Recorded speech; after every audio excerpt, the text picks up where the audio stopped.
Buenos días, bienvenidos al canal de las clases de Antonio y en el vídeo de hoy nos vamos a centrar en uno de los tiempos en inglés que suelen ser un poco liosos porque tiene una peculiaridad que ahora vamos a ir describiendo, ¿vale?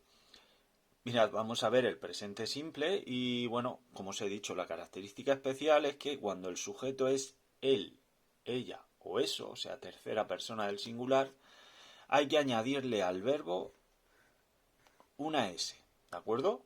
Pero dependiendo de cómo termine la terminación del verbo, pues se le añade o S, o ES, o IES, ¿vale? Mirad, aquí os he puesto varios ejemplos. Si acaba en vocal, se pone goes, se pone ES, o does, ¿vale? De wash, SH, también se le pone ES, o de watch, también que es CH, se le pone ES, ¿vale? Si es consonante, si acaba en consonante e Y, se sustituye la Y por I latina y luego añadimos ES.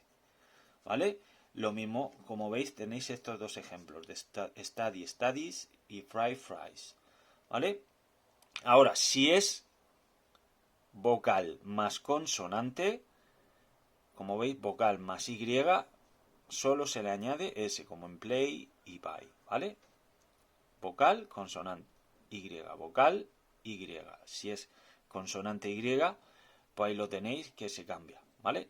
Y luego en el resto de verbos, como podéis observar, solo se le añade S, ¿vale? Pues por lo tanto, de lo único que tenemos que estar atentos es de quién es el sujeto, ¿vale? Y como veis, vamos a ver en esta primera explicación, en esta primera parte, cómo se hace la forma negativa y la forma afirmativa, ¿vale? Como veis, siempre hay un sujeto, un adverbio de frecuencia que lo ponemos en asterisco porque a veces lo podemos poner, otras veces no, un verbo normal y el complemento. Todo siempre cuando sea un sujeto que no sea de la tercera persona. Como veis, yo siempre estudio en la biblioteca todas las semanas. I always study at the library every week. ¿Vale? Como veis, el verbo se pone tal cual, no sufre ninguna modificación. Lo mismo cuando el sujeto es we.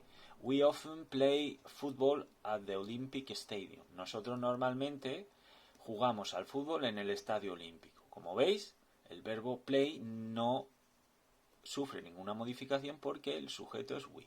Ahora, aquí viene la excepción, que es cuando es he, she o it. ¿De acuerdo? Y es así. Dani, que no lo había puesto, come frutas cada semana. Danny eats fruits every week. ¿Por qué ponemos ese al verbo? Pues porque Dani es él. O Alicia cooks dinner at the weekends. O sea, Alicia cocina la cena los fines de semana. ¿Qué hacemos? Le ponemos una S porque Alicia es she. ¿Vale? Lo mismo que Dani es he. ¿De acuerdo? Una vez visto la forma afirmativa, la negativa hay que hacerla añadiendo el auxiliar, que en este caso es el don. El don lo añadimos cuando el sujeto es el I, you, we y they, ¿vale? Pues formando la que tenemos en afirmativa, si la hacemos negativa como vemos aquí, siempre sería meter entre el sujeto y el verbo el don. I don't study at the library. Yo no estudio en la biblioteca. Y veis que el verbo no sufre ninguna modificación. Y lo mismo aquí.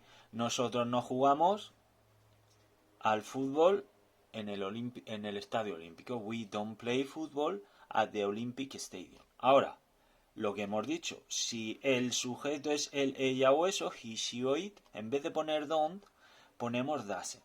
Y al poner ya doesn't, el verbo debemos dejarlo normal, en forma normal, ¿vale? Porque ya la S la estamos añadiendo al verbo auxiliar, ¿vale? Pues mirad, si decíamos que Dani come fruta todas las semanas, podemos, ahora Dani doesn't eat, y veis que la S se la hemos puesto al auxiliar y el verbo ya no la lleva.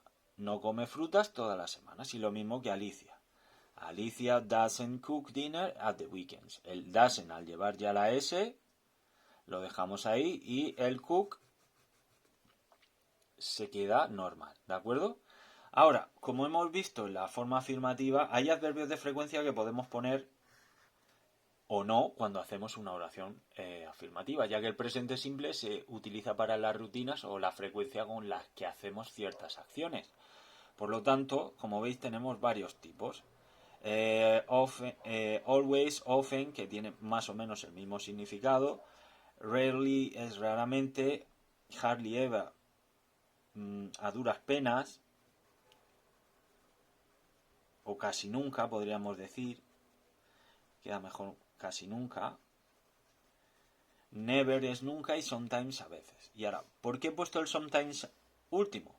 Porque la posición normalmente de estos adverbios es siempre entre el sujeto y el verbo. Es decir, como veis aquí, se colocan entre el sujeto y el verbo. Es decir, si yo pongo que casi nunca toco mi guitarra, pues pongo yo, I hardly ever play my guitar. Como veis, el adverbio de frecuencia está ahí.